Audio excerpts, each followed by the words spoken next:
Hello Cameroon, hello world, welcome to Salve Vicinus. It is another beautiful day we are celebrating and we are thanking God for seeing a new day. Of course, today is Friday, the 20th of June 2025. We are left with 10 more days to wrap up with the month of June. How time flies. Just yesterday we started June and now we are doing the countdown to the end of June. Well, so many people are now gnashing their teeth, thinking I planned, but June seems not to be the best.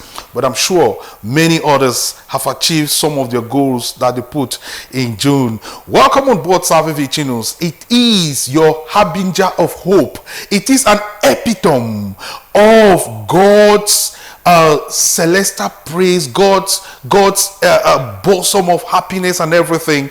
It is that place where you find comfort whenever you wake up from your bed. Reason why we bring to you lots of inspiration, education, entertainment, and education. The program today is going to be a wonderful one. It's going to be something that would keep you in a very good mood, in a good start, so that you have the best for the rest of your day. Well, today is Friday. Every Friday we celebrate culture. Every Friday we ensure that our cultural heritage is valorized. Of course, we're going to be having a lot of that in the course of this program. And just to tell you, our slots are lined up for you because Reverend Father Jean Lambert Batamak will be here to treat us to our reflection page. He will be appealing to our consciences and giving us reason to hope again as we listen to the word of God through his divine inspiration. We'll also be having Sister Florence Awambeng. She would be here to treat us to the saints of the day. Which saints are we celebrating and what can we emulate from their lifestyle? That is what we'll be discovering at the level of the saints of the day that will be coming up shortly in the program. And then we'll have some information in the program. Magdalene Wondo will be here to treat us to our news in English, a brief and a summary of what has been making news in the diocese of Boya and across. So that segment will inform you and transform your life. And also Eileen Sama will be here to tell us what the papers are saying. It is weekend. Thank God it is weekend. And definitely Eileen Sama will be telling us what the papers are saying on this weekend edition of the papers. And then we will be welcoming John Philip Wandler, who will treat us to sport. Lots happening in the world of sport. And so we will be discovering that in the course of the program with John Philip Wandler. Nadesh May will also be here to tell us the beauty and health, what we should know about beauty and health, and that will be a very fine program to enjoy and savor when that time comes. And then we go downtown Boya to find out how someone does something to put food on your table, how they inspire the society with that. That will be on our Where Ends Meet, a special package for you don't want to miss. And then King Jaman comes in to crown it all with another information segment. He does all the breakdown of the complex English information to your simple understanding and in pidgin. And all of that will be done in a human interest way. Dear viewers, that is a package for today. If you're not watching Salve Vicinus, what else would you be watching? We will punctuate all of that with beautiful music. Like I told you, today is Cultural Friday and we'll definitely be having lovely music for you. So you don't want to miss. All you have to do is just to sit back, relax, and continue watching us because we have a lot in store for you. My name is Yannick Funky, and I am so humbled serving you this morning together with Ngwan Kindness, who is manning the broadcasting and transmission, and Bethuel Sullivan Ketu, who is here as the studio manager. Thank you once again for joining us, and we kickstart a program right away. We're going to be we'll go to the West region to invite this wonderful group. They call them La Voix de Haute-Cam. La Voix de Haute-Cam will be singing for us Maria, a praise and worship for Mary, sung in the Bamileke language. It's a beautiful piece that will keep us in an inspiring mood, but it will also draw us closer to our culture. Let us savor this music. When we come back, we'll give you our first slot. Do stay tuned. Maria, 6 ans pupeur, la voix du Oncam chante.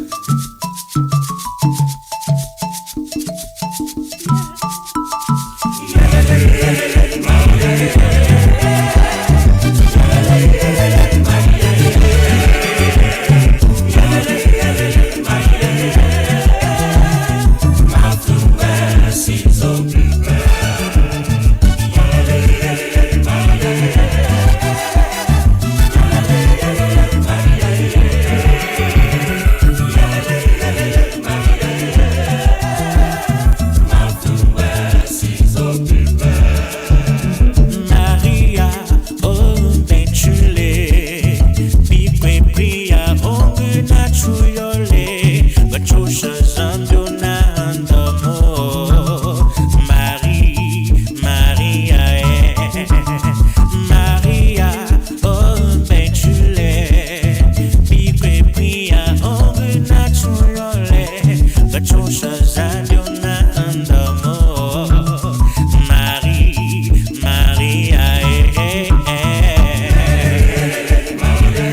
choisie entre toutes les femmes, mère bénie entre toutes les mères, celle qui a eu la grâce de porter le Seigneur en son sein, maman Marie. Amen, Valélème, femme, voici ton fils. Si Valélème, fils, voici ta mère. Mon corps si pas m'enlever. Marie, Maria, Amen, Valélème, femme, voici ton fils. Si Valélème, fils, voici ta mère. Mon corps si pas m'enlever. Marie, Maria,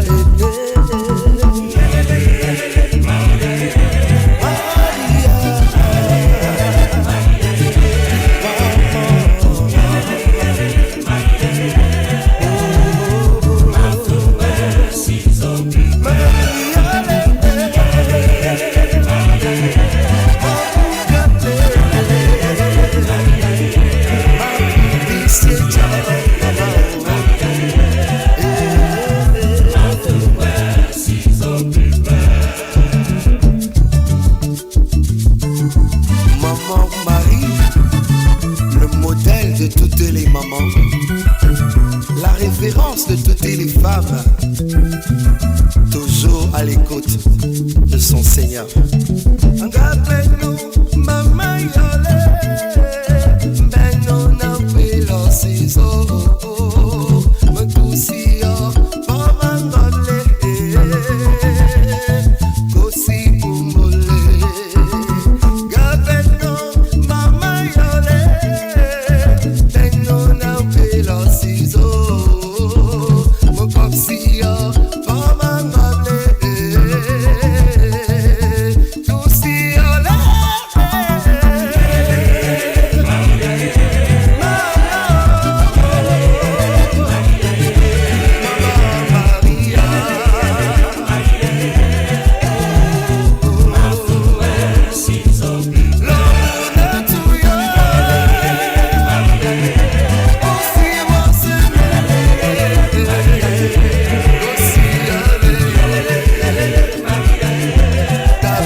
Wow, what a beautiful piece of music there. Wow, born and bred package, and of course garnished from the West region. You can feel the adrenaline rush pouring all through, and the goosebumps coming up listening to that music. Well, the aesthetics, the lyrics, and even the rhythms make the music unique. Thank you very much, Lavwadu Otkam, the beautiful group there singing for Mama Maria. Now, if you're just tuning in, this is Salve Vicinus you're watching, and it is coming to you live from DMR TV. We're very excited that you're watching us, and of course, we're telling you we're going to give you nothing short of inspiration, entertainment, education, and information. You have no reason to touch your dial, because this morning will definitely elevate your spirit and give you hope, because we share the light of hope. And of course, we're going to invite Reverend Father Jean Lambert Bartamak right about now to treat us to our reflection. This Lord gets to uplift your spirit. This Lord gets to give you reason to have a better day. So please do not miss this Lord, because Father Bartamak has a huge package for you this morning. So of course, if you're ready, then let's welcome Reverend Father Bartamak, who is here in a makeshift pulpit. It will be yours right after this break.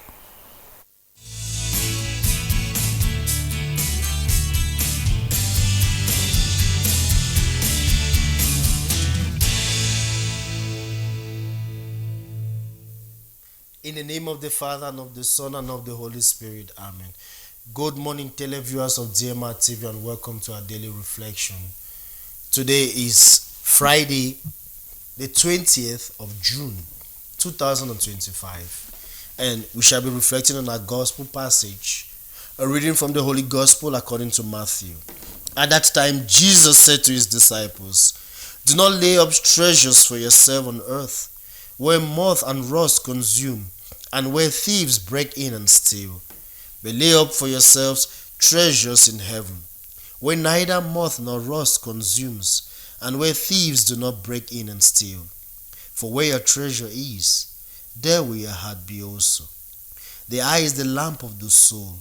For if your eye is sound, your whole body will be full of light. But if your eye is not sound, your whole body will be full of darkness. If then the light in you is darkness, how great is the darkness?" The Gospel of the Lord. Praise to you, Lord Jesus Christ. My dear televiewers, today we hear the tale of two treasures, earthly treasures and the heavenly treasures. And I don't know how I'm going to put this. This example may not be apt, but there are some persons who spend their entire life in cities and in urban settings and well established. They have skyscrapers, they have a lot of things. And sometimes we hear stories of people who've died, who've passed on. And when people see their mansions in town, when they're about to lay the person to rest in the village, the same people are going to the village, the mourners and maybe well-wishers are going expecting that if they can see great mansions in town, probably this man must have buried or built another great structure back then in the village. And when they go to the village, they find nothing. And they are always baffled, asking themselves, so this man's whole life was in town, and now we have to lay him to rest. We don't even have a place where we can sit.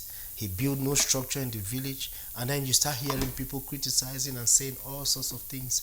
I am not saying that settling in town is good or is bad. And I'm not saying that maybe people do not have reasons why they don't want to set up their structures, construct things back in the village. But I'm trying to bring this analogy for us to remember that if you spend your time here on earth, fine. Of course, we all need treasures. We all need good things that will keep us going. That will make our life very easy. But Jesus is encouraging us today. Our lives here on earth will be over very soon. What about eternity? Have we kept treasures for us to wait for us when we leave this earth? That is $1 million question. Because it is not just so much about focusing, concentrating on what we see, what we enjoy here on earth, and then we fail to look at the life beyond this world. And so I encourage you, my dear brothers and sisters. You know, people always tell you that I just have to live my life, enjoy my life, and do all under the afterlife. Well, like the musician will always say, afterlife not die. But then ask yourself for a moment, if we are to meet with God today, is God going to tell us that we've kept treasures for ourselves in heaven? He didn't say that keep treasures for me in heaven, but for yourselves. And so we are encouraged today to remember, how are we going to build those treasures? It's not about, you cannot sign a check to heaven. You cannot bribe your way to heaven. It is found in our text.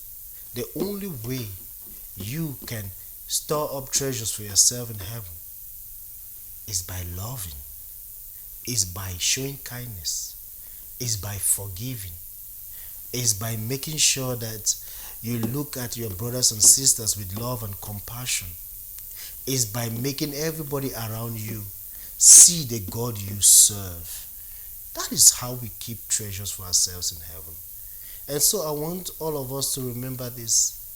There are people who spend their time in town, and when they die, they have no structure in the village, and we have to clear a simple portion, a small portion, in order to bury them, and people go back home disappointed. God doesn't want that to happen to us, that after our lives here on earth, we go to heaven and there is no treasure for us there. And let everything we do reflect God's love. And so today, start by storing treasures for yourself in heaven, by praying for your enemies, by loving them, by forgiving them, by helping those around you. And that is how we keep treasures, or we store up treasures for ourselves in heaven. So, dear televiewers, I wish you a wonderful weekend, and I pray that with the teachings of Christ which we have learned, may it help us store up treasures for ourselves in heaven. The Lord be with you, and may the blessing of Almighty God, the Father, and the Son, and the Holy Spirit. Amen.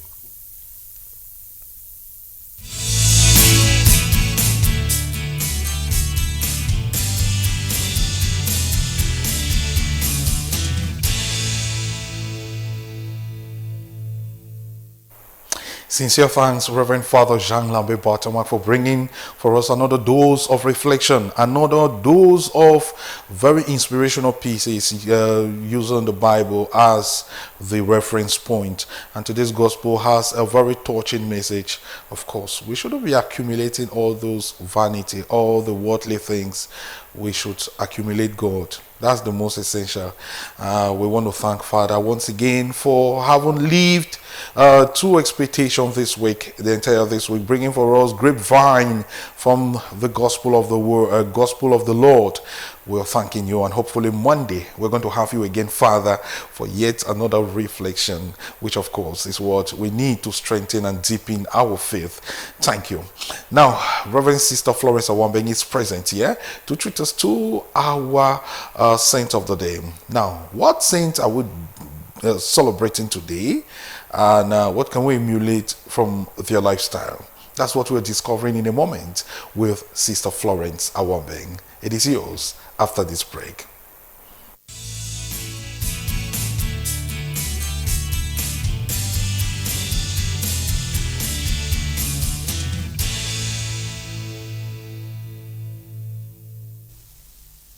Good morning, dear brothers and sisters.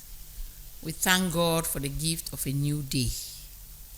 Today, the 20th of June, we celebrate the feast of St. John of Martyra, Abbot. St. John was born in a town called Martyra. After his studies, he joined the monastic life. Here, he faithfully observed the rules of his order, that his life became a challenge to the other monks, leading to John leaving the monastery to seek another monastery that would fit his kind of strict life. He spent some time as a hermit, during which he rebuilt the nearby church and dedicated it to Saint Peter. He was, however, arrested and imprisoned because he was hiding a treasure. He escaped, and the people were deeply moved by his preaching. Still following his religious impulse, John built a monastery where, not long, some 60 monks came to join him, and he became their abbot. He did so well that he became renowned for his wisdom, miracles, and gift of prophecy. This saint, John of Matira, is blessed with so many virtues. But there is one outstanding thing that I want us to reflect about, brothers and sisters.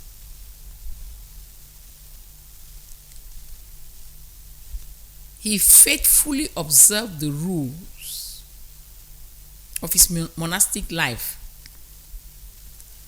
that it became a challenge to the other monks. He kept the rule strictly, and it became a challenge to the other monks.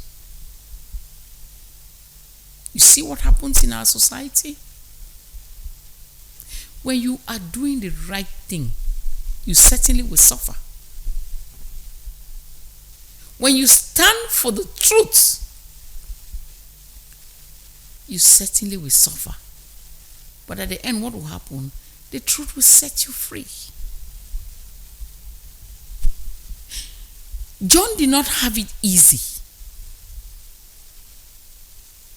in the hands of his fellow monks. You know, what kind of human being is this? Everything straight like ruler. That was John for you. And people who wanted to live their life anyhow did not find it funny at all. So his life became a threat to the others who did not want to do the right thing. Don't we see that in our society today? Worse, even in the church.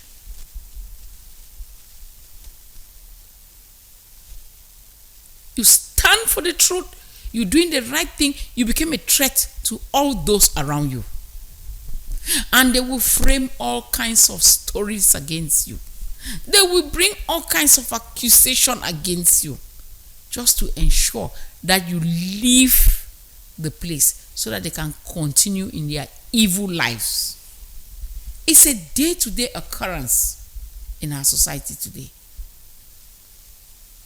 Inside the church, outside the church, inside family even. The child who is always obedient, who does what the father wants and the mother, the other siblings begin to get angry with them. Because of course, when the child in a family is doing the right thing, the parents will always have soft spot for that child, and the others will become jealous. In workplaces, it's the same thing. The employee who keeps the rule will have the promotion, will have the favor, and others will become jealous. In some places, they will even plan against you until you may lose your job. It has happened. Because of this, St. John had to leave his monastery because his life had become a challenge and there was so much complaining, so much false accusation. He had to leave. So when you face those kind of problems, do you now compromise the truth? No. You will not. You will stand for the truth because that is what will set you free. That's what will set you free. So know that once you are doing the right thing, just know that you will face challenges. And some of them will be very, very grave difficulties you will face. But you are not to give up. You are not to run.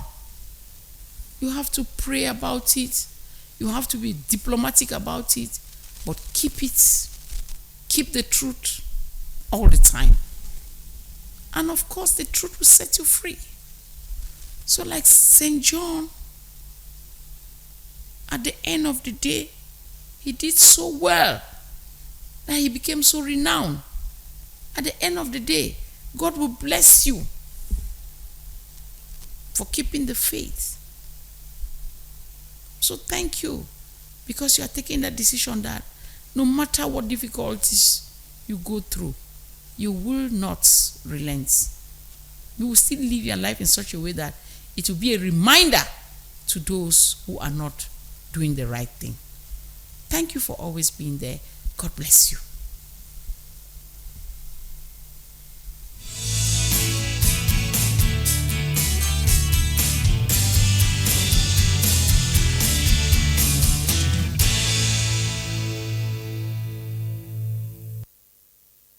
Immense gratitude to Reverend Sister Florence Awabeng for treating us to our saint of the day today. A lot to emulate from the life of the saint today. And I cannot emphasize more because Sister has said just what we need to hear about the saint of today. We're all called to live like the saint and definitely to carry out our activities like the saint of today. Now, if you're just tuning in, this is Salve Vicinus you're watching, and it is coming to you live from DMR TV. We are very excited that you're watching us. Please let us know where you're watching us from. It is another weekend, and I am sure your loved ones are hoping to hear weekend messages. Yes, you can wish some loved ones joyous weekend, choices, blessings, and so on and so forth. Remember, this is the last but one weekend we have in the month of June. Whenever we come for another weekend, that will be next week, will be the last weekend, because the month ends the week after that weekend. All right, dear viewers, while we wait for the coming of the end of this month, we should be carrying out our activities like we have just the very last days to live. Please be intentional about everything you're doing or anything you do, because it is very important. It's going to shape your activities. It's going to give you reasons, a purposeful reason to live. All right. Now, if you're just tuning in, this is Salve Vicinus, and it is coming to you live from DMR TV. We're very excited that you're watching us. In a moment, we'll be treating you to our topic of discussion, but it is already 7:30, and it is time good enough for us to treat you to our newscast. And Magdalene Wondo is present here to share with us what is making news in the Diocese of Boya and across the world. So let's discover what is news and be transformed by the information. It is yours, courtesy the news desk of TMR TV. Right after this break, we treat you to Divine Mercy Infos.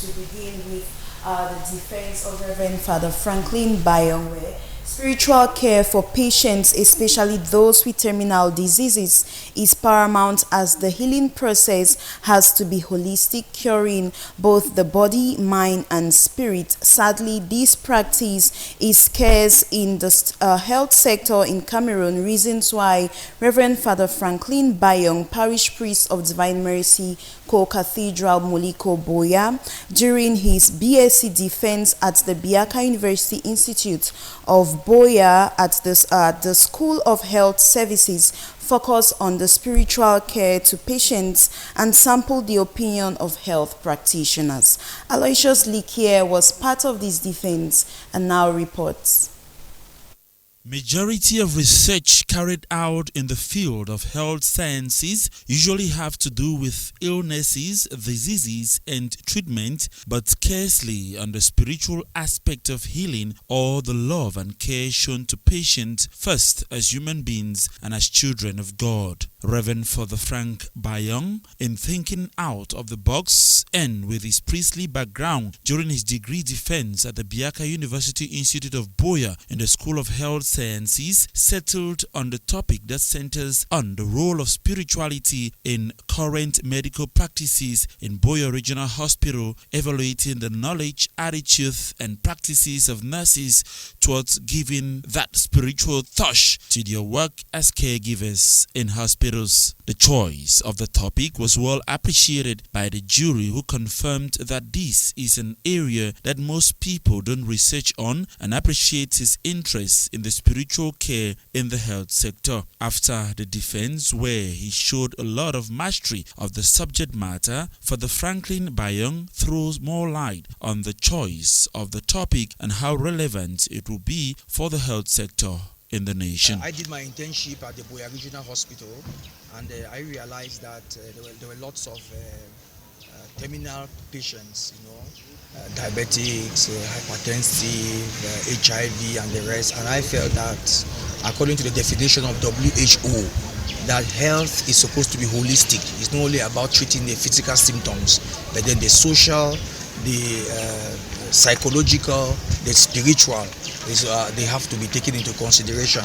And that is, I've discovered that a lot of our medical institutions, they focus mostly on the physical. They do not focus on the spiritual. And that is why I said, let me give you another dimension so that we can be able to look at the spiritual as well. And that is the reason why at the end of it, one of my recommendations, I've recommended to the Ministry of Public Health that in the curriculum they should insert in the curriculum the spiritual care of patients. In Biaka Institute here, but also in other schools, you see that here on Tuesdays where we have mass, we have church services, the other churches, students are running out. So you cannot give what you don't have. So nurses feel that, lots of nurses feel that it's only to inject, it's only to put IV line, it's only to know, but they don't know that they have a lot to play when it comes to spirituality. And that is what I'm trying to put across in this my research paper, that the nurses themselves have to be holistic in order to be able to give a holistic approach to sickness. As parish priest of Divine Mercy Co-Cathedral Parish, Moliko, Father Franklin Bayong, defending on spiritual aspects in current medical practices, is speaking out of experience, as he is also the spiritual father to his Christians, reason why they accompanied him during his defense and appreciate his research topic.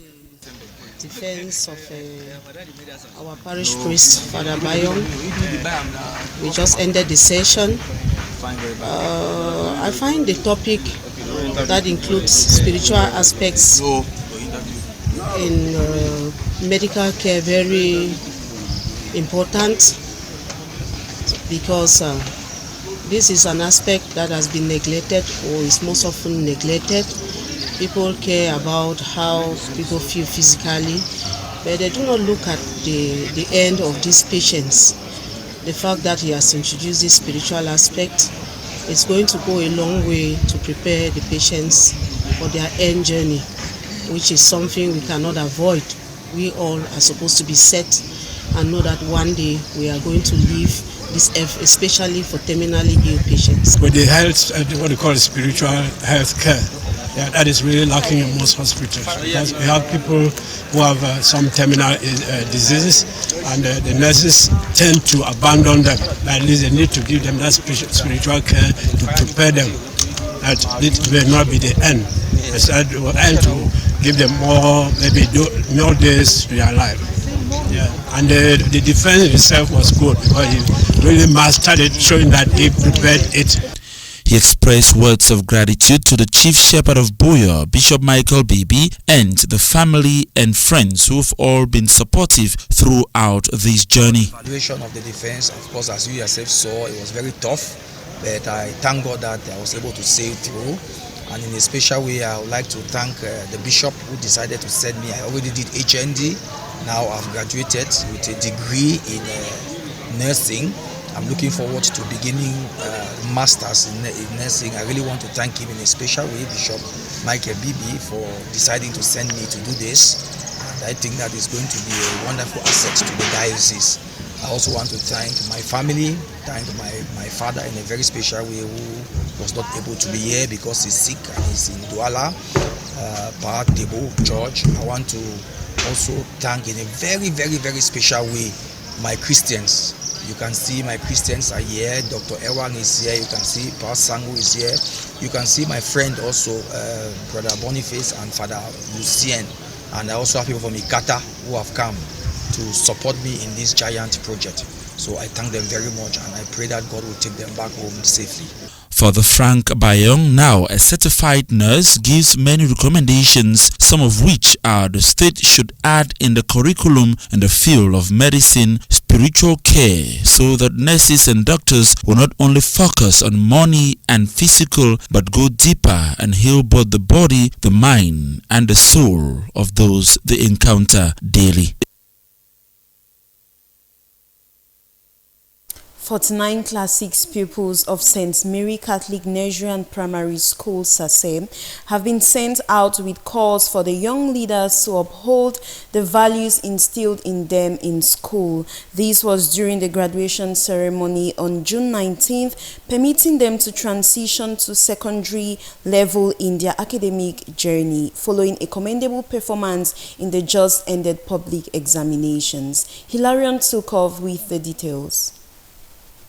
Graduation Day at St. Mary Catholic Nursery and Primary School in Salve. This Thursday, June 19, 2025. 49 pupils take the vow to uphold the values instilled in them during their time at the school. We, the people of Salve, promise to be good citizens wherever we find ourselves. We promise to keep the school flag higher. Forward ever, backward never. I am from CNPS Success. I'm so happy because today these are memories that I can never ever forget. Graduating with my classmates, and as for the ones that are not here, I can still remember them through my testimonial. And I also pray that when I leave this school, I shall study very hard and come back with good results, more things for the school like benches, one set of computers. After completing their basic academic journey, this 2025, the pupils' academic records reflect positively on their achievements. They scored a remarkable 100% in both the technical and grammar common entrance examinations. Their head teacher, Madame Prudencia, confirms the quality of the result and the success of the pupils. I'm happy because the children themselves have made me to be happy. Following their results, their performances in the whole year, the whole academic year, I'm just so impressed because in common entrance grammar, they sat 22 pupils, passed 22, all in list A, scoring a percentage of 100%. Then in our technical, they sat 27, passed 27, all in list A, having 100% also. And I think that in first school, as usual, I know they are still to make it. They are still to make that 100% because I'm proud of the children because of their studies. Founded in 1964, St. Mary Catholic Nursery and Primary School provides holistic education for pupils just like these 49 Class 6 pupils who now transition to secondary school. The class council chairman encourages the pupils to continue embodying the good values they have learned at St. Mary Catholic School. One, they should be obedient, listen to their parents at home, and then they will become good children. And they should not forget about the background of religion, where you are coming from. They should continue with this aspect of religion. They keep on to go for morning mass every day to perfect their spiritual life. They should go to Catholic school because when they go to Catholic school, the background that they have in Catholic school, they will mold them up where they should not only sit down and let the parent cry that they don't have money. They should struggle because they are struggling with the children's future. The head teacher emphasizes that teamwork has been the key to the success of the graduating pupils, a concept supported by what she terms Operation Leave No One Behind. It's not only the the pupils alone, but I think the effort of the teachers in this school and the team spirit that we have in this school, because we have a team spirit of Operation No Child Left Behind and Operation No Teacher Left Behind. So this made us at least to really work as a team, because where we see somebody dropping or if they drop, we just try to fill that gap across. As the only Catholic Nigerian primary school in the neighborhood, the value of Catholic education is reflected in the school's academic performance, particularly proven by the achievements of the graduating class of 2025 during the common entrance examination.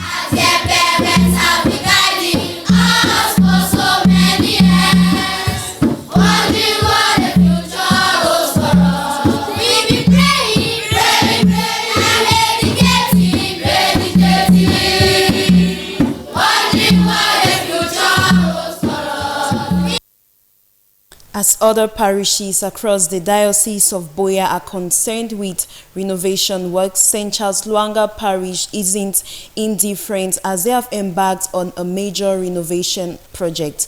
This project is due to be in 3 phases and to give the vicinity of the church a new look. Nadesh Nenchume took interest in this project and now reports. St. Charles Luanga Parish in Moliko Boya has embarked on a major renovation project with strong support from its parishioners. The initiative, which was launched recently, is being spearheaded by the parish priest Reverend Father Maxwell Ewang with the support of the project committee chairperson Justice Chibili Maureen and the parish pastoral chairperson Jinjong Maxellus, with a vision to revitalize the church compound and enrich the spiritual atmosphere. The renovation is set to unfold in 3 phases. We are currently trying to extend the church. The project is actually divided into 3 phases. We're actually on the first phase, and the first phase involves the getting the foundation ready. Then we mount the pillars. After the pillars, we try to extend it inside by doing a loft. After that, the second phase will entail establishing a new roof. We do a new ceiling, a new roof. Then the third phase will actually involve trying to do some internal decoration, the windows and all of that. So those are the 3 phases of the church which we are currently working on. He further explained that the renovation will not only enhance the beauty of the church, but also provide a more welcoming and inspiring environment for Christians who come from far and near, fostering a sense of belonging and community among its members. As you can see, we are a roadside parish, and every day the parish is growing. We have Christians from all over Boya who come to worship with us here. First, our proximity to the main tarmac attracts Christians from all over, like I've said before. So because of that, we see the need to extend the church, make it more comfortable. You know, the house of God is actually supposed to be very beautiful for its worshippers, and that is the idea behind it, that will make it more beautiful, more attractive to the Christians of St. Charles Luanga. The parish pastoral chairperson also emphasized that while there is no fixed timeline for the project's completion, the stakeholders are committed to seeing it through with diligence and dedication. We are believing that we cannot really be very definite as to when we are going to finish the project, but for now we just consider that it's an ongoing project at the level of St. Charles Luanga. And we all the stakeholders at the level of the parish, we are focusing all our efforts on it, and we hope that not long from now we'll go through it. As the renovation efforts begin to take shape, excitement continues to grow among the Christian community, eager to witness the transformation of their church. World Sickle Cell Day, marked annually on June 19, was established by the United Nations General Assembly in 2008 in order to increase awareness of sickle cell disease and its care among the public. Sickle cell is a genetic red blood cell disorder, and the International Awareness Day is observed with the goal to increase public knowledge about the causes, risk factors, preventive methods of the sickle cell disease. Details in the following report. As Cameroon joins the international community to commemorate World Sickle Cell Awareness Day, dedicated to educating the public about sickle cell disease, a serious and lifelong genetic blood disorder affecting millions worldwide. In order to reduce the 34% of children who die before the age of 5 in Cameroon is a constant aspiration of health practitioners that promote the screening and management of sickle cell disease. Though the cause of sickle cell is unknown, it could be hereditary. Taco Stephanie is a nurse at Mount Mary Hospital. A normal red blood cell has a shape of, it has a round and a flat shape with a depression at the center of the red blood cell. But then when it comes to sickle cell, it has the shape of a half moon. So that's one particular thing that causes an individual to suffer from red blood from sickle cell disease. One parent is having a gene of sickle cell, the child is likely to be a carrier of that disease, not a sickler. But if both parents have the trait, that child is possibly going to be a sickler of. When a patient approaches us in the hospital, we don't just receive them, we assess them, and from the assessment we can know, because some patients who suffer from sickle cell disease, they have limited growth. That means they don't grow and develop appropriately. Some of them have yellowish eyes, yellowish skins, and discolorations. Sickle cell disease statistics also reveal that 8,000 children in Cameroon are born each year with sickle cell disease, a disease experts believe can be reduced to nothing if couples make sure they are compatible before bearing children, as well as go in for their kids' early diagnosis in order to stop the pain, stress, and stigma which sickle cell patients are subjected to. Go for pre-conception counseling, because in the course of pre-conception counseling, you are going to be screened of all genetic disease that can be inherited by your children, including sickle cell. So if you come and as a couple, they do the screening, they are going to do HB electrophoresis, which is a common genotype test. Though the myth surrounding the disease is a killer disease, every sickle cell patient has a maximum lifespan. Sickle cell have always been known to be a killer disease. That means many people are not able to attain a certain age. Like when we were young, we always hear that people who have sickle cell not live up to the age of 20. But then, with research and so many interventions, it has proven us wrong.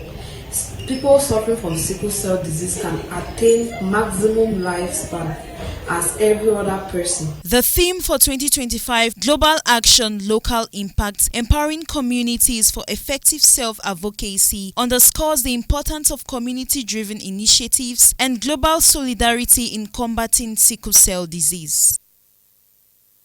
And that report on World Sickle Cell Day wraps up at Divine Mercy Infos this morning. More updates will be yours at exactly 7 p.m. on Divine Mercy Prime. Thanks for being keen. I've been Magdalene Wondo.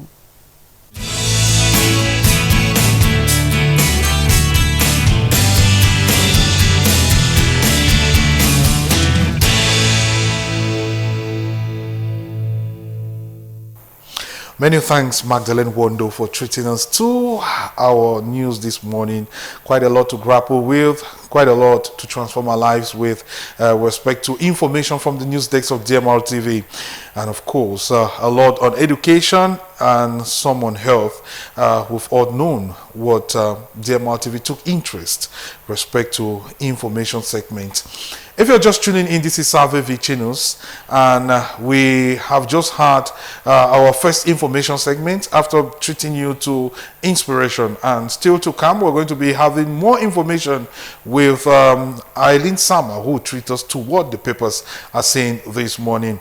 But then we continue abreasting ourselves, getting abreast with some information which, of course, will give us enough reason to know and be transformed. I'm here with Magdalene Wondo, who just gave us our news, and I'm very honored all the time talking with her. Mado, good morning. How are you doing? Good morning, Yannick. I'm doing fine, and you? I'm doing great. Happy weekend. Same to you. All right. Why did you breathe in and out? Is it that you're not going to be having a wonderful weekend? I will. still, it's weekend. So whenever it's weekend, we are happy. I am happy. Let me speak for myself. So why the breath? Because it's weekend, breath of relief. At least I'll have time. I thought you were going to say something like, thank God it is weekend. Hooray! It's another moment to rest. Isn't it? It is. On Monday, you give me a compte rendu on how you spent your weekend. Okay. All right. Okay, so, Mado, we have something to talk about. And I mean, I always use you to begin our talking point. There's something interesting to talk about. We are talking about the procurement of ID cards. Okay. Yes, because there's been a lot of talk in the media lately about the challenges many face in procuring the new ID cards, which of course was supposed to solve a problem, but it appears it's creating many others.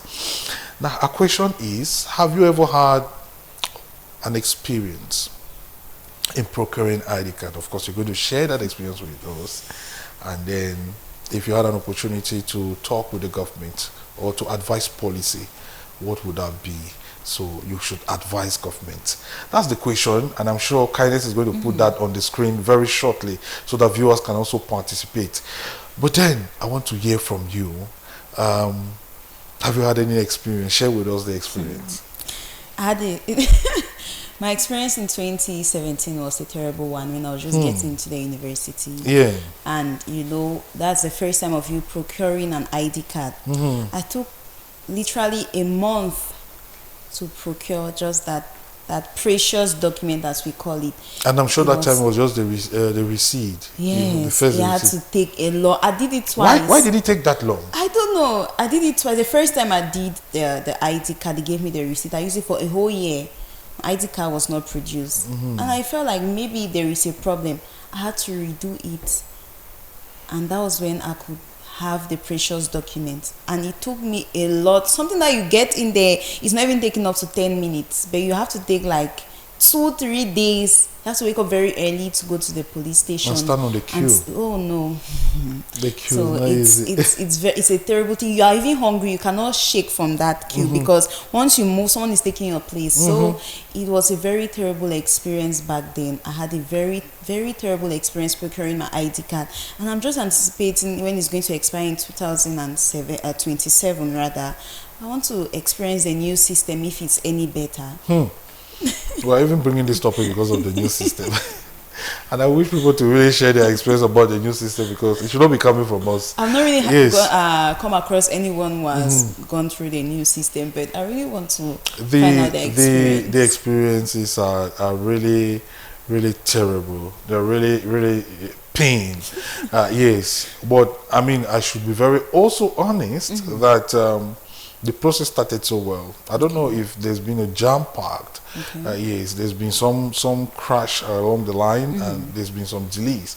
We want the viewers to really share with us their own experience about this. But if you have to advise the government, what would you tell them?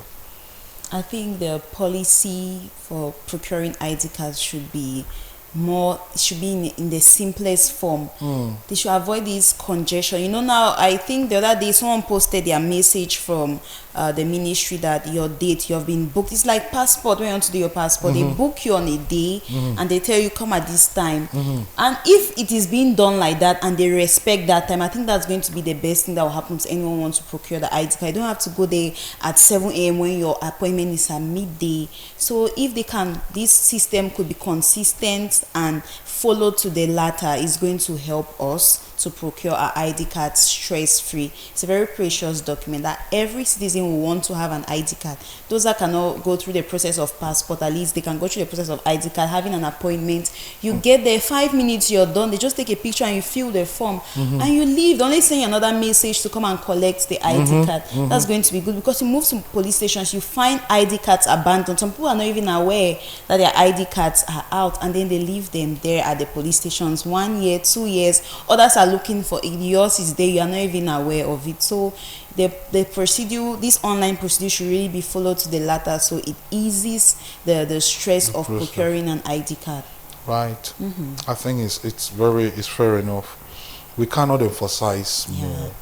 and the government has a responsibility to ensure that basic amenities are not only affordable but available to citizens. That's right. And like you have said, ID card is one of those very vital documents that we cannot do without, especially if you've surpassed 18 years. You need to identify yourself as a physical person by identifying yourself with your document. That's right. So let's all join forces to ensure that Cameroonians are not being harassed, because I mean, you find them at checkpoint. You move around Moliko these days, and these men in uniform, the first thing they ask you is présentez-vous, présentez-vous, and when you want to start introducing yourself, say no, say show me the document. And lots of people are being bundled and choked up on vans, at the back of vans, and then they are being ferried across Boya. Some of them, they extort money from them. Others, they get to put them behind bars and All so the on and so forth. embarrassment and all of A lot. Be it ladies or boys. There's no exception. There's no exception. Fine. Yes, I mean, there are so many cases I've even had to intervene. But the Commissioner of Moliko Police is a very, very honest and very nice man, I should put it. He's talked with his elements to be able to try to moderate the way these things are carried out, so that we don't get those excesses that happen. Because really, these young boys are they're in a dire situation. If they're not searching your phone, then they are bundling you for lack of ID cards. Or intimidating you. All those things put together is one of the fresh package that is put by the elements in the Moliko police station. We pray that all these things should really come to help Cameroonians and not become pains to them. That's right. All right, thank you very much, Mado. But I have another question for you. Today we are celebrating the International Day for Refugee. And yes, the World Refugee Day. And it's a day that we raise awareness and we align with those people who cannot live in their country because of socio-political situation, conflict, war, all those things constitute the reason why people cannot live in their country. And so the UN came up with this day that we can look at them and be able to pray with them. You want to look at those at Gaza, they've all run to another country. We look at those in, even Israel now, people are running. Iran, people are running. Ukraine, people are running. Sudan, people are running. Cannot call Cameroon. I don't know, people are running. Someone told me asylum seekers are refugees. Those who are seeking asylum are refugees because they cannot live in their country. So those are political refugees. All right. So share with us. Share with us your own solidarity. What are your own best wishes for refugees today? Because we are all celebrating them, we're aligning with them. So what are your best wishes for them? Just like the theme goes with solidarity, I think they should be steadfast and they should keep on praying, because prayer is the key. Praying for better days in their country so that they could return to their homes. You know, someone else's home can never be your home. No matter how comfortable you get, you always want your own space. So just keep praying for the best, and of course maybe by the time things go back to normal, you get back to your homes, and as we always say, you feel at home as you've always been. Steadfast in prayer and be united. If you all are refugees in a refugee camp, the most you could do for yourselves is to be united, because from that unity comes your strength. So unity and steadfast in prayers. That's important. Unity and steadfast in prayers. All right. Thank you very much, Magdalene. Thank you. You've done us great justice. And hopefully we'll see you on Monday. Definitely. Yes. Do have yourself a restful weekend. A better one for you. Okay. So Magdalene Wondo there treating us to the news and then later on participating at Talking Point. Well, dear viewers, you can do the same like her and share with us your thoughts and opinion on the topic of discussion today, and let us together make the world a better place by sharing our thoughts and opinion. So the number is on the screen. Of course, you can share with us what you have Ask your own thought and opinion. And remember, you can also participate by telling us where you are so that we can send you a shout out. Or better still, greet some loved ones, tell them happy weekend, and definitely we're going to be greeting them here in the studio. A lot is still in store for you. We're going to catch a musical bite right about now to be able to dance and get ready for our next slot, which of course is the newspaper review. Eileen Sama is already in the studio to tell us what is making news in the world of the newspaper and the world of information, and of course the weekender edition of our press review. Let us have this short break, short musical break. We'll be back.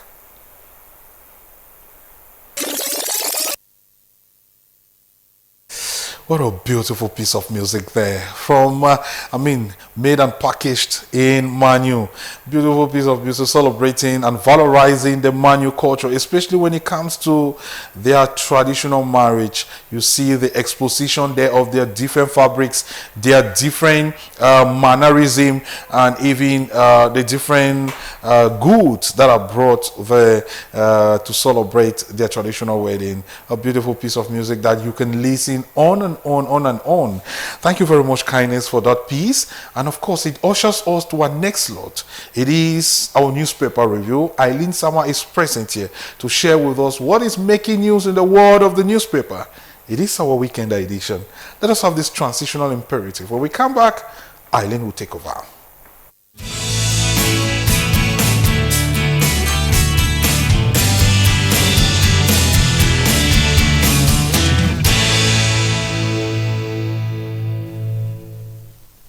Good morning, ladies and gentlemen. Thank you for staying connected to Divine Best Radio Television. Let's dive directly to our press review package. We started this morning with the Guardian Post daily, and this morning the Guardian Post focuses attention on the presidentials come 2025, October 2025, and they are questioning this morning if President Biya is going to survive growing rebellion from within. Headline beneath this banner headline reads, South Region elite denounce 42 years of misery, call for sanction vote against CPDM. CPDM councillor drags Biya to court, urges Lekam to block a candidature, that is Leon Taylor. Grand North, CPDM big week warns it's time for Biya to retire. UNDP party bigwigs, we will not support Bello if he goes into alliance with Biya again. Now, key ally Issa Chiruma rebels against Biya, urges supporters to vote against 42 years of misery. This, you can get all the details on the Guardian Post Daily this beautiful day.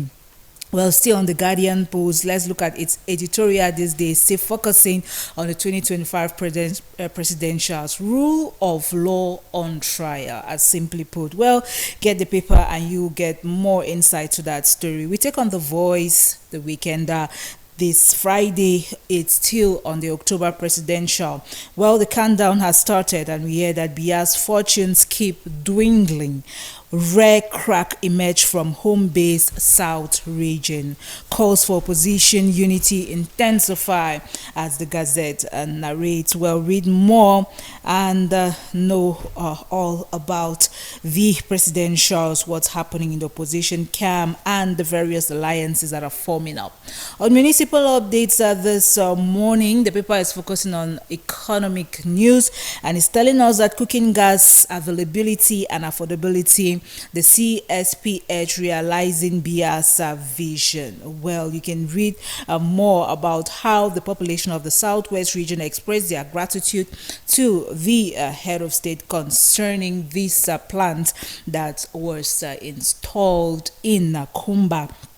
Away from that, we hear that in Fako Division, Chief Nango Beckley pays tribute to late Chief Maliva Monoke.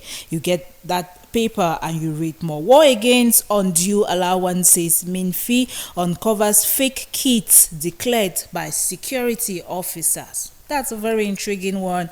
You will love to get all the details. Let's now take on Info Martin. This morning, Info Martin is talking about this important event that happened in Yaoundé on the 19th of June. That was yesterday, where the Minister of Defense, Joseph Betia Somo, on behalf of President Biya, decorates 7 French military men in the country. Well, get the paper and you will read more about that on this edition of Info Matin Quotidien.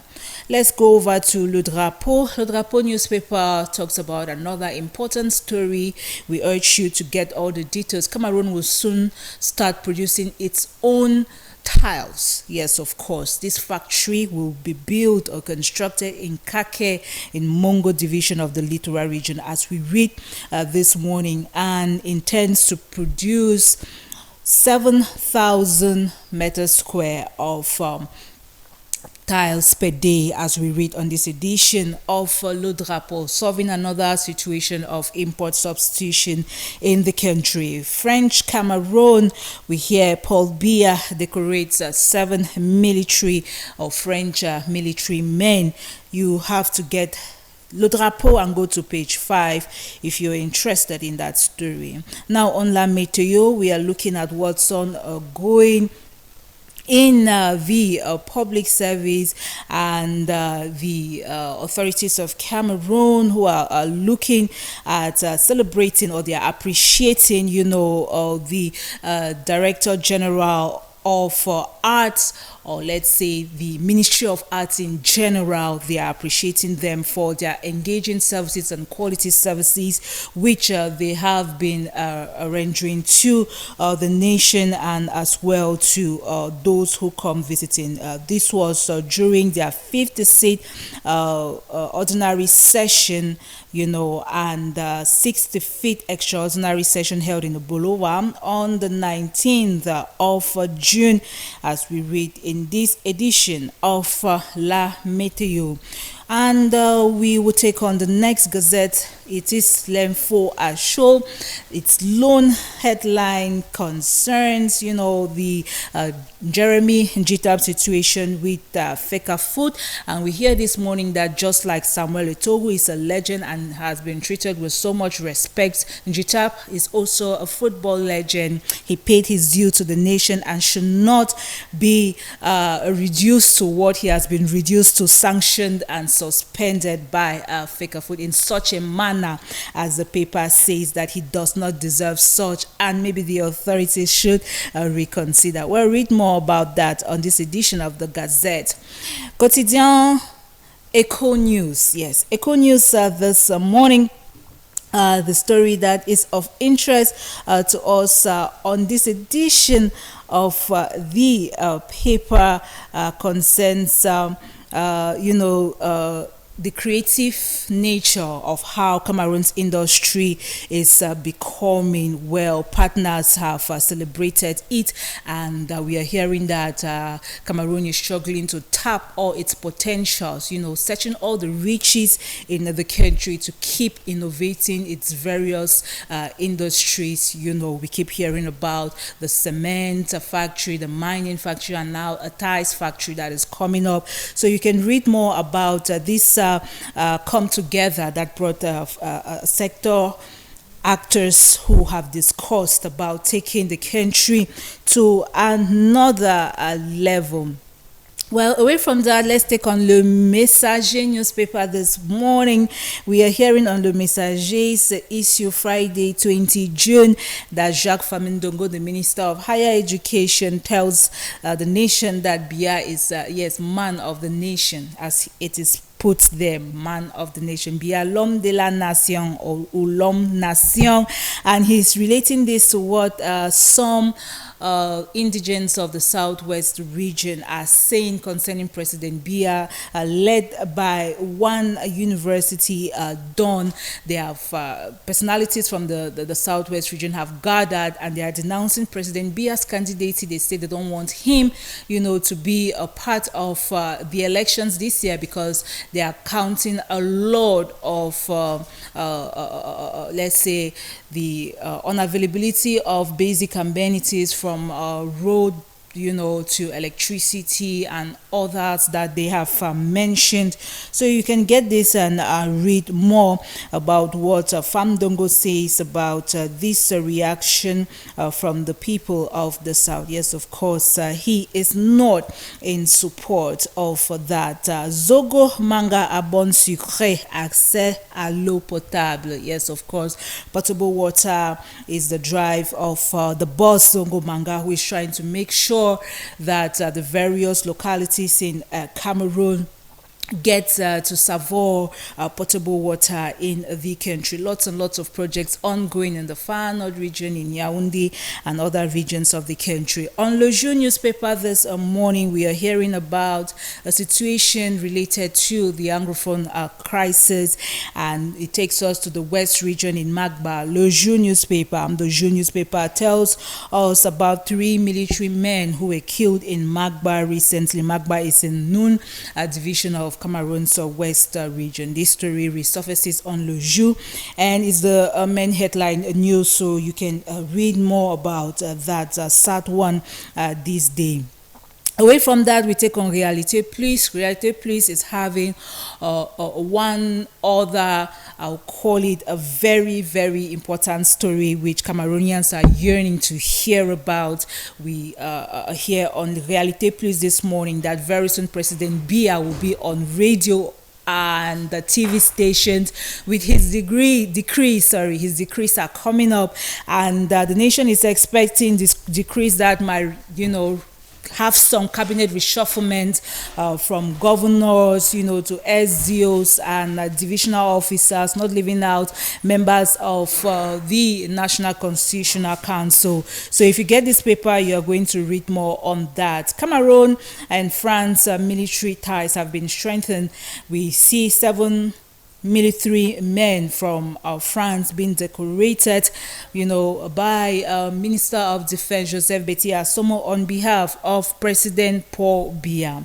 We leave that gazette and we take on Info Santé this morning. Info Santé is telling us that there is a vast campaign ongoing in the Far North region of Cameroon, a health campaign that is touching on 5,000 persons, or target 5,000 persons. Yes, of course. So you can get the paper and read more about how that campaign is unfolding in that part of the country. We hear also that a structure that is into the production of contraband medications, has been dismantled in Marwa, as Info Santé narrates this morning. Away from Info Santé, we take on Mutation. Mutation is also talking about the situation in the South region, how Jacques Famdongo has reacted and saying that he will not accept the utterances, political utterances coming from the South region. The people, the persons, about 9 of them who have come to speak against President Biya, denouncing his candidature ahead of the presidentials. Well, still in the Far North region on Mutation newspaper, in the Far North region this morning, we are also reading on this story. We're reading about this story that talks about CPDM militants who have, left the party. Yes, they have denounced being partisans, and this could affect the elections come October 2025. Let's wrap up with L'Etudiant Gazette this morning. L'Etudiant is focusing on ENS and NSET 2024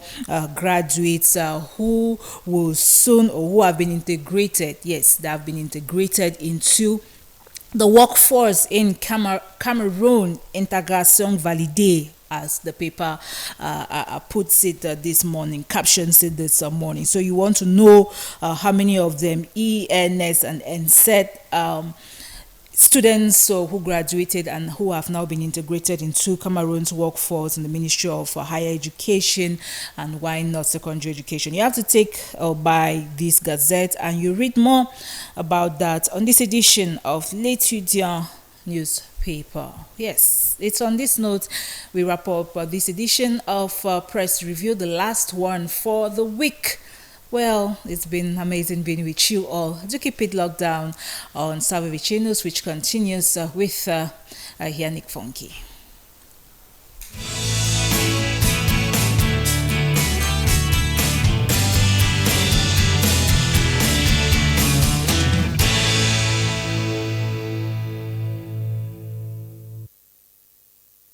Much Eileen Sama for taking us through the different papers, a perusal look. I'm sure we must have got lots of information and of course got the pulse of the nation, what is actually striking across the country from the eyes of the papers this Friday morning.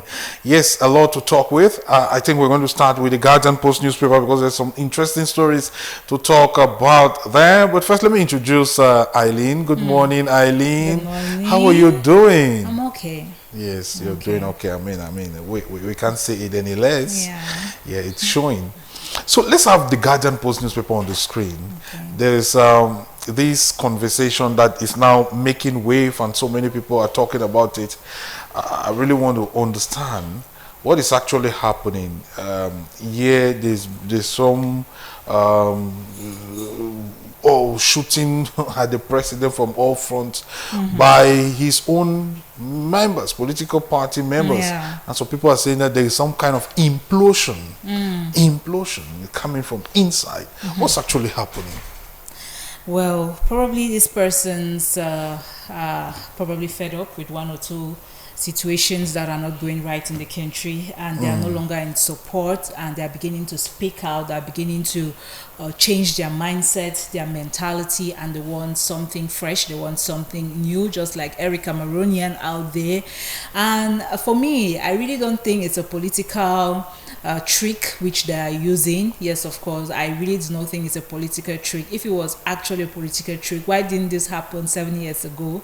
You know, or is it another way to get Cameroonians distracted while they give their support at the end of the day? That's what some media houses are saying, political analysts are saying on media houses, that this happens and then few months or few weeks to presidential, you start hearing that all these big wigs and all these political leaders have now switched and they are giving their votes, you know, to the ruling CPDM party.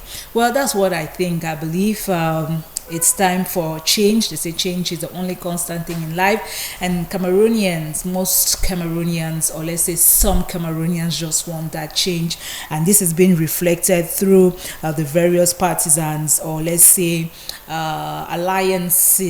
allies of the CPDM, including Bello Buba Magari, Issa Chiruma, and then the others on the other camp also making strong utterances, the MRC, the UNDP, the PCRN, and a whole lot more, Akaremuna. We're hearing them talk a lot. So we hope that this presidentials will be a different one. Yeah.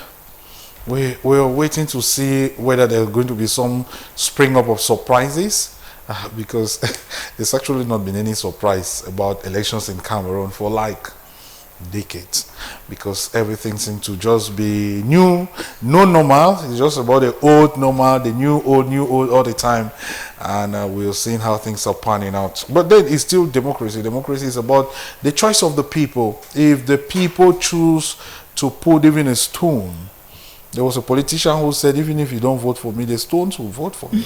so even if you put the stone as the person to be voted, of course, we just have to align to that. All right. Thank you very much, Eileen Sama, for that. And we're definitely going to be having you on Monday on yet another edition of our press review. That's right. Thank you very much. Any plans for the weekend? No plans, nothing at all. You're just going to leave your options. The options are open. I just want to rest. You're just resting? I just want to rest. Are you closing your door? Yes. Just to rest? Yes. Okay. Do just that. Lock and key. Because I'm really exhausted. Okay, that's how beautiful weekends are. You get to rest and then get yourself ready for a new week so that you can be very productive. Before I take leave of you, please, let me just participate in our talking point. Can we have the talking point on the screen, please? Just for being a talking point. All right, all Have you had any experience about procuring an ID card? Have you had any experience, good or bad? Well, about procurement of ID card? I had one which was not so good, but this happened in years back, before 2015. I guess I procured my ID card around 2017 or I'm not so sure, but then this what happened. I had to do it twice. I did it the first time. It was how do they call it? It was extended, renewed several times. With the receipt. It didn't come. Yes, just with the receipt. Like three times it didn't come, and that was like during the period of 2 years. So when those 2 years elapsed, I was asked to do another one. That our ID cards are not available. The ID card department could not issue. The police could not issue us another ID card. So we had to do another. So I had to start from afresh, paying new money again, starting all over to procure. So it took another, I don't know if it was 1 year or so, then I finally had my ID card here. That was, I think, just before the Anglophone crisis or so. Yes. In the northwest region in Bamenda. So it was not a good experience. I was worried, I was disturbed. Why is my ID card not coming through? What is happening? And all. So it has happened to some people where you have to do it twice, having just the receipt. Then you have it now like 3 or 4 years after. It's such painful experience. Very. And these experiences resonate across many Cameroonians. Exactly. Some even have more bitter stories. There's somebody here who has this story. Just listen to the person. The person says, good morning. My experience I had before having my ID card was very stressful, which words can't explain. I would like to advise the government to rather look for a smooth way this document could be produced, because when the same government wants to harass you in the public for not having this document, you will not believe as they are the cause of the problem. It's coming from Vera writing from Tico. She summarized it, that many Cameroonians will have painful memories. Exactly. What advice do you have for the government? Please, I'll just say the government should take this as a responsibility, a priority. Please prioritize the issuance of ID cards for every Cameroonian. Let it be top priority.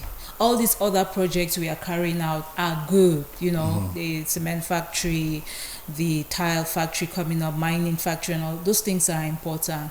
But if we want to prioritize ID card before these things, I think every Cameroonian will definitely be satisfied, because it is our most important, a piece of document to move around with. We deserve that. Yeah, it's a vital document, and we deserve to have the documents not only affordable but also accessible or available. All right, thank you very much, Eileen. We cannot help but wish you a very lovely weekend. Better one for you. Yes, please rest well and see you on Monday. Okay, so that was Eileen Sama. She's giggling. She's blushing. That's beautiful. Okay, dear viewers, Eileen Sama ending the press review this morning. I want to thank her for giving us our review all through from Monday right up to today. It's a lovely thing, and we're going to have her again on Monday on a fresh edition of this slot press review. In the meantime, dear viewers, it's time to talk about sport. There's a lot to talk about sport. News coming in from here on there: football, handball, volleyball, cycling, and the rest. We're going to discover all of that on our sports package. John Philip Wandler is present here to treat us to sport. So let us be very mindful as we enjoy the entertainment of sport, courtesy John Philip Wandler.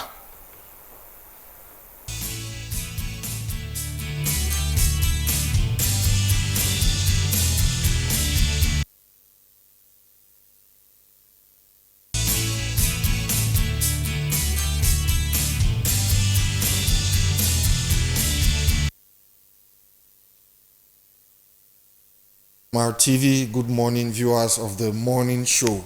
We are going to be talking about sports, and I'll present to you the package I prepared for you this morning. We will just go straight into the draws of the quarterfinals of the Northwest Regional Mini Interpolls that was published a few days ago. And these quarterfinals will see Dream Team to play versus Rockland on the first day of play. The second game will be Vision Sports against Option Sports, and then the third game will be Mancon United versus My Soccer, and then the fourth match is going to be Hilltop Strikers versus All Stars. You know, they are going to play the quarterfinals, and the winner of match day 1 is going to play the winner of match day 3, and the winner of match day 2 is going to play the winner of match day 4.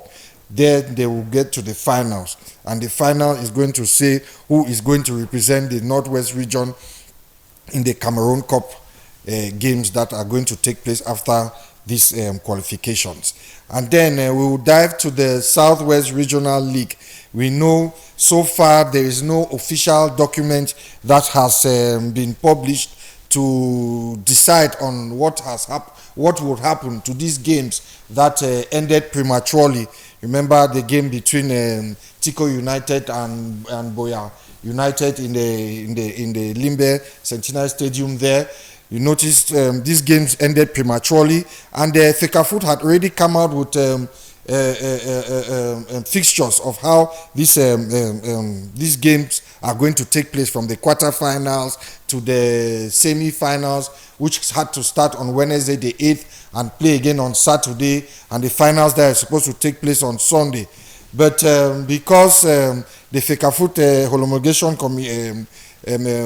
committee has not come out with any document that has been published, or the Southwest Regional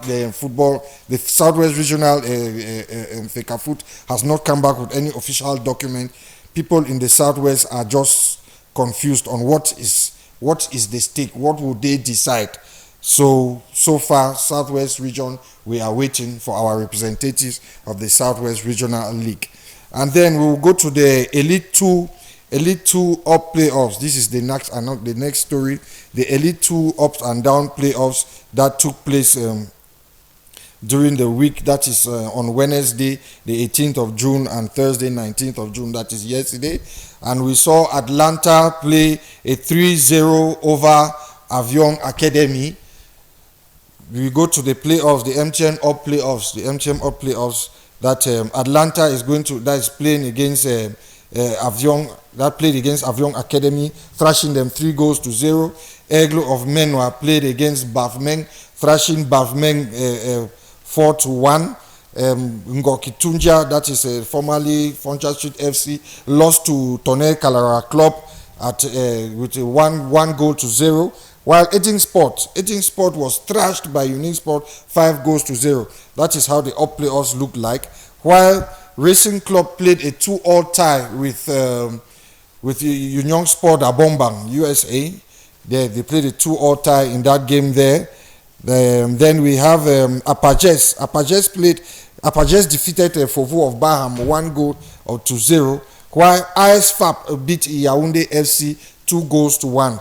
That was the game. Those were the results of the down playoffs of the MTN Elite 2 Championship. So we will go to the classification table so far.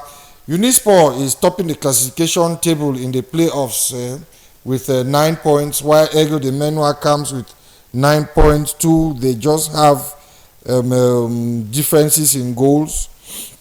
And then Tonekara Club is third, Atlantic SA fourth, Avion, Bavmen United, Ngoki Tunja, and Aging Sports. These are the up playoffs standings. While the down playoff standings, we have ISFAP, Apaches de Fou, Union SA, Fovu Club, Rasem Bafusam, Yafut, and Ishosha. Ishosha is at the bottom of that table. Then still on football relation, we know Cameroon still that is away from football. This our next item is going to be a little bit away from football. We know Cameroon is hosting the 2025 African Kickboxing Championship. That is the draft championship that is being hosted by Cameroon. Yes, that's what you're seeing on the screen there. The international draft championship that is taking place in Yaoundé. This draft championship started on the 5th of June and is going to run to the 23rd of June. So this game featured about 40 players from 16 different countries in Cameroon. And Cameroon represented with 7 players, and players came from Democratic Republic of Congo, Burkina Faso, Ivory Coast, and Mali. And then Netherlands had the highest number of players that took place in the competition. So far, Cameroon has been kicked out from the last draws that are taking place of the draft. The competition is largely dominated by Dutch players, and they are entering its final phase. They are entering their final phase of the competition, which started since on Monday the 16th with 12 players. And these 12 players that have qualified, 9 of them are Dutch, including the current champion, Jan. Remember I called his name Jan Gronjijk. And then there are 2 Africans, including 8-time Ivorian champion. That is how the draft championship is going on presently in Yaoundé. So we will go to the next item on our list. The next item on our list is Cameroon is hosting the 2025 edition of the African Union Kickboxing Championship. This game opened since the 15th of June. Remember, we mentioned it. We omitted it anyway, but since the competition is still going on, because it's going to run till the 22nd of June, and we have contestants from other African countries like Zimbabwe, Cote d'Ivoire, and Central African Republic. And as we know, they are going to be competing on full contact, keynote, and low kicks. That is how the African Union Kickboxing Championship is going to be playing, as it is going on presently in Yaoundé. And then we will go to our, even though it's still related, it's related to football, as Jeremy Jitap, the president of Sinafok. Sinafok is the syndicate for professional players that are either retired or still playing. Jeremy Jitap was suspended for 5 years because of violating some ethics of Fekafut, which are he had a disagreement with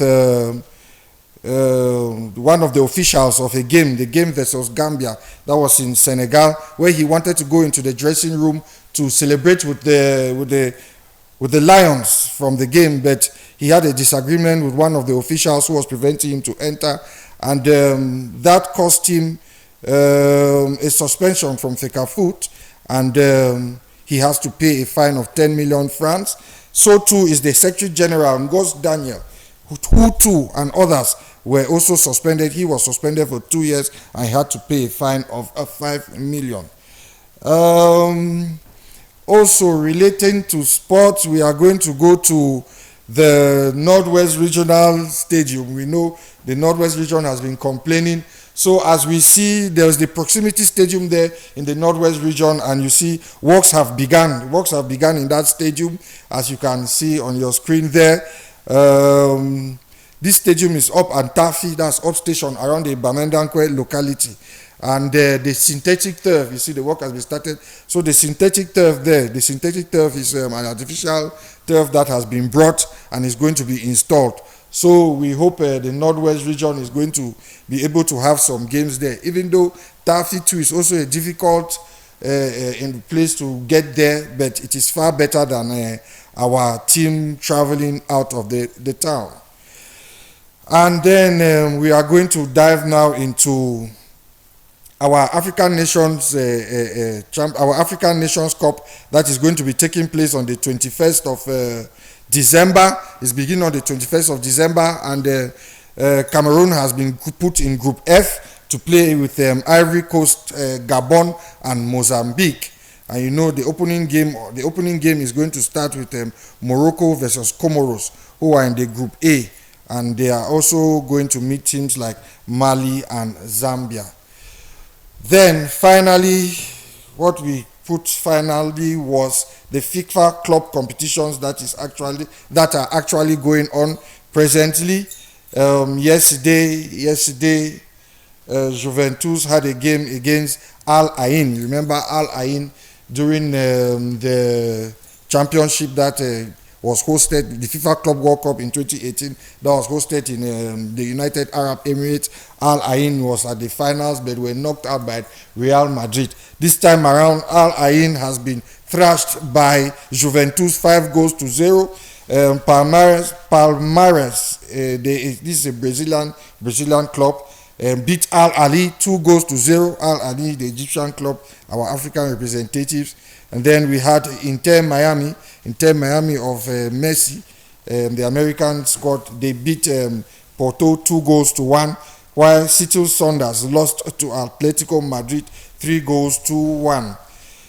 So this was how these first games played. So the games of today that are going to take place this was an early game, PSG versus Botafogo. PSG lost to Botafogo 1-0, while Benfica will play Auckland City, Flamengo will play Chelsea, and LAFC is going to play ES Tunis.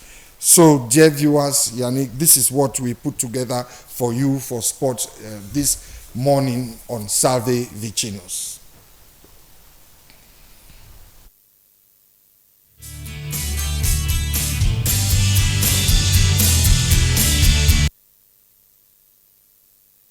Very much, John Philip Wanla, for treating us to the world of to sports from the world of entertainment and sport. Lot of interesting stories to grapple with. I don't know, for some reason our local league has been has been on the headlines for all the wrong reasons. Now we're getting it that the mini interposts have been suspended in the Southwest region due to the I don't know. The games that ended prematurely. Should say a gentlemanly behavior. They say football is a gentleman's game, yes. But then a lot are happening. Football, I mean, I remember in those days of Bao Manibok, the Red Devils of Moyuka, and Amave. Those guys they came along with their charms, and all of those things, and there was always fighting if anything go wrong. Yes. Football is supposed to be a unifying. I am imagining a lot of controversy. Football to exchange blows. Same thing. Something similar happened in Libya, in Tripoli, I think so, a few weeks ago, and it was almost bloody because I think the players of Al Ahly had to run away from the stadium with the referee, and their bus was burnt, and a police truck was burnt. So that violence in football, Yannick, I don't know what we can do about it. But well, I think we really need to solve the situation, and the last thing Southwest needs now is distraction from them having another representative in the Elite One Championship. For now, we have just Victoria United. We pray that we have another one, at least even in the Elite 2-2. At least we have Isosa and the rest of others who are there. Please let Tico United bounce back. We're praying for Tico United and the other teams that have been animating sports in the Southwest region. Now, what is happening with Njitap? Njitap is a prolific player, but what is happening? Why is he being dragged into a mess until he's been asked to pay 10 million CFA francs? Anyway, they have given them 3 days for appeal for appeal or to justify, or the rule is going to be implemented. So we don't know. I don't think today is the third day. Today is supposed to be the third day because that information came out on Tuesday. I think so, because I know Jeremy Jitap. He was our former captain in his days. He used to be the captain of the national team. I think he must have had a justifiable reason for whatever is coming up. I don't think strictly applying that law is not going to be just on my own part. So he's been suspended for 5 years? Yes. So law says 5 years and you pay 10 million. Can you reiterate on his crime again? They said he wanted access into the dressing room to celebrate with the players of the national team after their win against Gambia. That was in Cote d'Ivoire. Yes, that was that's the reason they said he went against the code of ethics, because he had a disagreement with maybe one of the administrators, the officials who had to give him access. It's like they were stopping him and he insisted or something. All right, it's quite unfortunate that we're having all of these give us some depth on our national team. But we're hoping that all of that only get to strengthen our unity, even with all of this disagreement. Yes. Thank you very much, John Philip, for your sport. We're grateful for the sport this morning. I'd like you to participate in our talking point. Yes, let's have the talking point. We're talking about procurement of ID cards. Do you have any experience about the procurement? Yes. I have it. Even till now, I can't imagine why I can't have an original ID. Oh, okay. So you don't have an ID card? I have the receipt. And I have renewed receipt until I don't renew any longer. My God. And I noticed they don't disturb me, so I just go ahead. That's an interesting one. They don't disturb you, so you just go about like that. Go about it like My God. People have stayed with a receipt for as long as the ID card. I mean, longer than the ID card. 7 years you stay with make an ID card, and they say it's supposed to be, the original is supposed to come in 3 months, and it takes 2 years, 3 years. I went to ask. I said, they asked me, when did you make the ID? I said, I made in 2023. They said, no, go. Yours has not come. It's people of 2019 who are looking for that. So it's not a comfortable situation. It's a very terrible situation. What advice do you have for the government? Well, all I can say is they should try to make available or facilitate this activity. If possible, they should even decentralize this activity. They shouldn't limit it only to the police. They could employ civilians or something. So this facilitates people acquiring ID properly. Hopefully it doesn't encourage those who are making ID card in Kumba, in Fiango, and other places, in Bastos. We don't encourage that one. Yes. All right. Thank you so much, JP, and see you on Monday. Thank you very much, Yannick. All right. So have a wonderful weekend. And of course, we'll be together again on Monday. Same to you. Okay, dear viewers, that was it for our sports this morning. And John Philip Wandler has given us enough to grapple with in the world of sports. Right about now, we would be welcoming Valentine Luam, who is having our news in English, or rather in Pidgin. So he's going to give us lots of human interest stories and also give us reasons to be informed and entertained at the same time. So join me, let us welcome Divine Mercy Tori with King Jaman.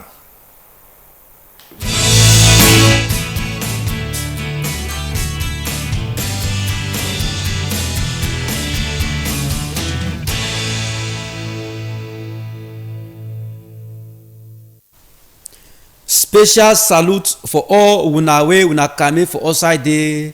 Another cultural Friday e don catch for we sef for take bring una tori for inside Divine Mercy Radio Television for Salve Vicinus as e take pass. Straight away send story for this sharp morning time na Mr. Derrico for that side for Caritas for that Boya which Deco, he talk for his sense story. Say it is so when two like people then fall in love, na only truth if he separate them.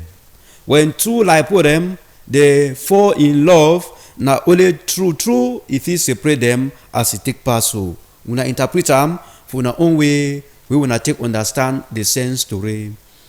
Straight away, we start with Tori for this sharp morning time, coach put them now for inside Manfred Diocese, where we did just now as we take Siam so. For that side for inside Divine Mercy Parish in Kongle, for inside Manfred Diocese, for matter for AGP, Association of Diocesan Priests, where it happened just now for Manfred Diocese. Remember, say this year 2025 AGP meeting, na 41 edition. Where it happened just now as na take Siam so coach put them. Wait it pass. Na way all father them for inside Manfred Diocese. Priest them. Just now they gather for inside Divine Mercy Parish Konle for matter for ATP in Dongame. Remember say they be start for number 18 day for the June moon where they be start with the arrival. And yesterday they began ceremony for Holy Mass when I take Siam so. Today equally number 20 day for June moon. Then they will wrap up with the ADP Ndongame as it take pass. Remember say all dioceses them they get their ADP and they get their own time the way they hold their ADP meeting as it take pass. For 2 p.m., you will hear more how the ADP in Dongame it take happen. Say the ADP chair, Reverend Father Christopher Eboka, he could talk for we as it take pass. We come and leave that chapter just now with the match fire for next story. Who's I will stop by this time around? Now for that side for inside Munya Dinery for that sort of year. When it takes them so na catechism for inside Munya Dinery where they will get their man-to-man ndongame as you see and so for your tele contributum. Remember say according to the calendar, every after 3 months, catechism for inside Munya Dinery, they gather for man-to-man ndongame for take evaluate the pastoral life, the pastoral ministry for catechism for inside Munya Dinery as it takes them so contributum. So they equally invite catechism for mission stations, catechism for SCC, where they used to join them for this ndongame so where it takes them so. This time around, they will discuss them, they will look them, una go take here for 2 p.m. from the coordinator for catechism for Munya Dinery as it take pass so. For 2 p.m., you could hear more, you could sabi more, you could see more.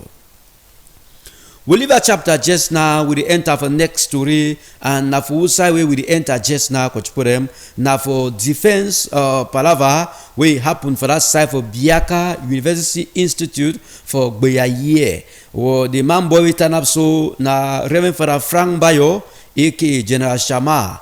Yesterday, of course, he be back in defense for PSC when a Bachelor of Science for nursing as it takes him so. Remember, see, as we talk now, certified nurse as na it takes him where equally it be happen for that side for the campus for inside Biaka University Institute of Gbeya as it take happen. Which will be the talking point or the topic where Reverend Father Frank Bayo be defend him now for 2 p.m. We could bring up for a trong when I will take yeram, when I will take Sabia more. We come out that chapter just now with the enter for next story for this sharp morning time. Now for matter for big day for the feast of the Holy Trinity where it take place last week. Remember I say last week Sunday it been a big day for where the church it be celebrate the feast of Holy Trinity. And now way for that side for Holy Trinity Parish, Bota, this Sunday where they come so na their own day for ceremonial where they be carrying forward. Normal, they begin to celebrate them last week where been at the D-Day, but them for their parish, they will decide since as they never put all things in order, they put them this one way they come so after tomorrow. And remember say the ceremonial for their feast day, they start out with the competition as when they take them so sporting activities, singing, country dance, Bible quiz, etc. So they kickstart them yesterday with singing competition according to SCC, Small Christian Communities. They will continue on today with the Bible quiz and other activities them. Why for Sunday, na the G-Day for the ceremonial where Divine Mercy Radio Television it could be live for Holy Trinity Parish, Bota for Limbe side day. For 2 p.m. you will hear more how the competition it will take happen. We leave that chapter just now. Next story for Inside Weekend now for project update. As we know Ram every Friday, na day where we always struggle for bringing a project them where it happen for that so boya where it be updated. When I take some for teleso na St. Charles Luanga Parish, Monaco Gbeya, that Kali Church where they have a checkpoint for boya year where to take pass. The church it don't small so tell a pansup eru. Now way the parish pastoral council esco them together with the parish priest and Father Devade, they will decide for Siam say may they extend the church, may they add the church where if they carry all man one time. As na the Siam so now equally the extension it happened just now as they already dig the foundation hold them. After that they start equally move the pillar them for inside they hold them and therefore start raise them, put the wall them as we will update una day by day. As it happened to for that side for St. Charles Luanga Parish for Moliko Gbeya. For 2 p.m., we could hear for the PPC chair, it could tell we how and the bolo it happen. We jump to River this morning time still for project update this time around now for that side for inside St. Joseph College Sase.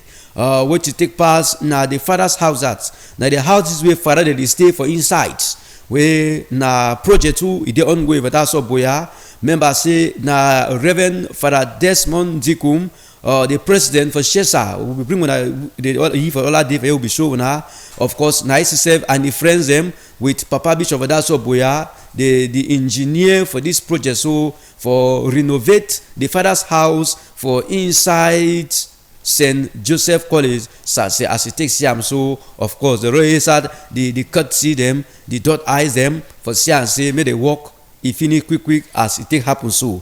For 2 p.m. too now we hear from the engineer, the contractor where they work for the house, how the bolo it did just now, which will remain for the work for finish as it take pass. For 2 p.m. no miss am. You will hear more, you will sabi more. Alright. For that 2 p.m. we will take bring Muna to the Hamburg place just now. For that side for inside Kumba, say some Gondere, it chief a padiman, 2 million. For inside 7 million, where we keep am, it go the flex. As we talk now, it the fungata. For that side for Indian country, update where the Hamburg place to what happen. According to the black box, say all man be sleep straight for that plane. No? So no say that one man where we come out say is safe or he come out alive for that plane. For 2 p.m. we now hear update too for that Indian plane as we follow up trong for that palava so where the palava they scatter all man hits. Say the side the man boy be come out say he come out alive for that plane where he crash. Okay, and plenty other to read them we never sign for the morning time. We now hear am, we now see am, we now sabi am. That's all for 2 p.m.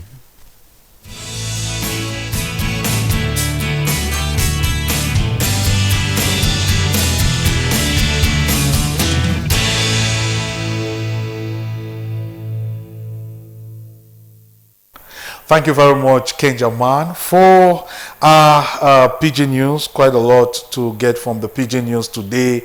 Kenjaman done broken down very, very well. 2 p.m. at a time for get more updates with respect to our news for Pidgin English. So Kenjaman will be again for here for Terry waiting to make news. Kenjaman, before you go, yes, I want to talk about our topic for today. Say forget that very nice document. How did he talk about Pidgin? ID card. ID card get any translation for Pidgin? You don't suffer anything about forget ID cards. So for this this palava ID card way they so for this country. The question I say I don't suffer for make ID card for this country.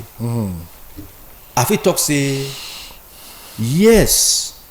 Because maybe only me one, plenty people them, they say they complain, say they make ID cards. ID card will it be 10 years for expired. You could make them, you could come out in 5 years time. You see at the end of the day you use it for 5 years. We instead of 10 years. So say as a question an individual, me sep I feel talk say for turu, me I don't suffer this wahala for ID card palava. We me I be make them around 2017, 2018, and at the end of the day, the ID card it be like a come out now for 2020. Yeah, remember I said that Christ will be strong. Christ will be the Hamburg place. So it means say at the end of the day, I will only enjoy the ID card now for 7 years instead of 10 years. My God. Yes. Because they begin cartoon, you only go renew stamp. If you left only small, the baby stamp of my hand. So when I work as well, I say. So you be Cameroonian. Where identity problem? I tell you. When I come to Joe make herself me be say once you make her for lifetime. Now all that. One time. Yes, they do your part. But we don't know. Anyway, sometimes we will continue with the cry as other people they do the cry. For see and say me go me Joe make her say once you make ID card, now they do your part. Yeah. Okay, some people they say some people no man they expire. Why they make sure say they change the thing? All right. So if you don't get problem for identity, we the pray say make government do things for make sure say may we all belong as Cameroon. True. Cameroonian, so that we feel serve our country very well. The kind of thing really happen for Moliko, where they harass girls, boys, and all of that because of identity. And as we even talk now, some people they see suffer rating. Yes. I remember I say government maybe break and down say 48 hours. But they say that 48 hours is equivalent to 48 days or 48 weeks. You can still be that way. Because you worry. As if you start and find ultimately they superb. You make them today, so you can be around 2 days where go 48 hours, they are equivalent to 2 days. You don't already get them. But now you don't start to go back as it was in the beginning. Now in the beginning, no? Or in the beginning. I tell you, all way in a way. Okay. Thank you, Kenja man. We will see you for Monday. Now that's all for 2 p.m. We will meet up again with Contrico them. Exactly. All right. So that was Kenja man running up our Pidgin News this morning. We want to thank him so much. We also want to extend special greetings to you, Pa Jikan Gabriel, a pedagogue, and of course a keen viewer of our programs here on DMR TV, and also a program host here at DMR TV. Catch him every Saturday from 6:30 p.m. On the program call it Catholic Men Association update, or Catholic Men Association 6:30 p.m. to 7:30 p.m. 6:30 p.m. to 7 p.m. or is it 5 p.m. to 6 p.m.? I think it's 5 p.m. to 6 p.m. Yes, 5 p.m. to 6 p.m. every Saturday. Watch Kali Men with Mr. Jikan Gabriel and get yourself updated on some of the news coming in from the Catholic Men Association of the Diocese of Boya and even beyond.